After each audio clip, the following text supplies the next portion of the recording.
Let's ask Wall Street Journal Global View columnist Bret Stephens, who is just back from the Middle East. So, Bret, let's talk about Israel first. What does Netanyahu's surprisingly comfortable victory mean for U.S.-Israel relations? Are we headed for an even rougher row? Well, to judge by the way President Obama has behaved since that victory, I suspect we are. This was a humiliation for Obama. Remember, in the past, that's a strong word. He wasn't on the ballot.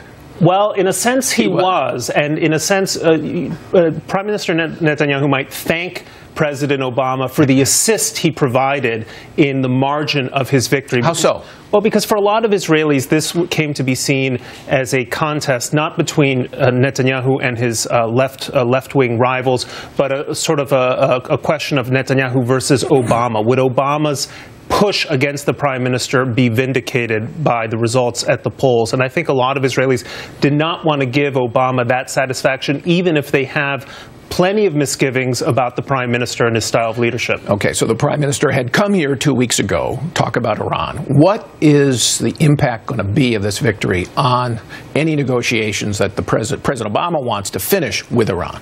Well, I think he's going to see a much more vigorous Israeli opposition. The contender in the Israeli election, Isaac Herzog, had promised much more of a kind of go-along, get-along approach with the United States, even if they had precisely the same. But is it going to affect President Obama's instincts and decisions? No, I don't think it's going to have any impact. The only difference is that you now have a real Israeli wild card in terms of how they might react to any potential deal. You mean your implication there is potential use of military force? Well, the implication is that the Israelis may be much more aggressive and act as freelancers in the region rather than simply go along with whatever dispensation the U.S. comes up with. Briefly on the Palestinian issue, you had the prime minister seeming to flip-flop, saying, reversing his previous position that he was in favor of, at the end of the day, a two-state solution, then reversing that in the campaign, and then now afterwards saying, well, we can have that ultimately. Is that going to revive the talks at all, or we'd like to see that? No, look, the talks were dead anyway.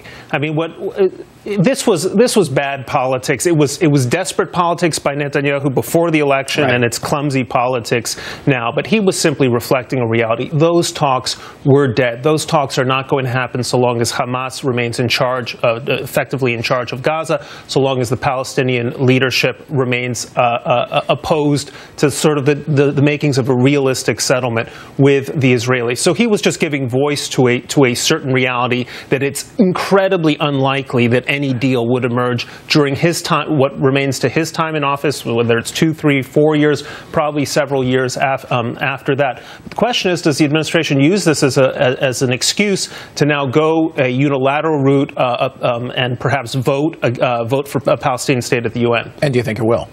I suspect not. I think the politics of that are going to be very tricky for this administration, despite clear democratic disdain for Netanyahu. And its main priority is getting assent in Congress for the Iran deal if they. That's right.